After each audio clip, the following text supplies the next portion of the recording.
యుద్ధం మరో 4-5 వారాలు కొనసాగుతుందని అన్నారు అమెరికా అధ్యక్షుడు ట్రంప్. ఇరాన్తో అమెరికాకు దీర్ఘకాలిక ముప్పు ఉందన్నారు. అణ్వాయుధాల తయారీని ఆపమని చెప్పినా ఇరాన్ ఆపలేదని అన్నారు. పైగా ఎప్పటికప్పుడు అబద్ధాలు చెబుతూ తప్పించుకుంటూ వస్తోందని ఆరోపించారు. తమ హెచ్చరికల్ని ఇరాన్ బేఖాతరు చేసిందని, వారి వద్ద అమెరికాను టార్గెట్ చేయగలిగే మిసైల్స్ ఉన్నాయన్నారు ట్రంప్.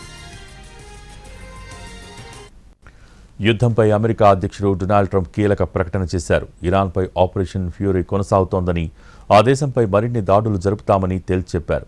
యుద్ధం మరో 4-5 వారాల పాటు జరుగుతుందని స్పష్టం చేశారు. ఇరాన్తో అమెరికాకు ముప్పు ఉందని, అణ్వాయుధాల తయారీని ఇరాన్ ఆపటం లేదని, మా హెచ్చరికల్ని ఇరాన్ బేఖాతరు చేసిందని అన్నారు. ఇరాన్ అణ్వాయుధాలు కలిగి ఉండటం ఎట్టి పరిస్థితుల్లో అంగీకరించబోమని, ఇరాన్ దగ్గర అమెరికాను టార్గెట్ చేయగల మిసైల్స్ ఉన్నాయని, వాళ్ల మిసైల్ వ్యవస్థను నాశనం చేయడమే మా లక్ష్యమని ట్రంప్ పేర్కొన్నారు.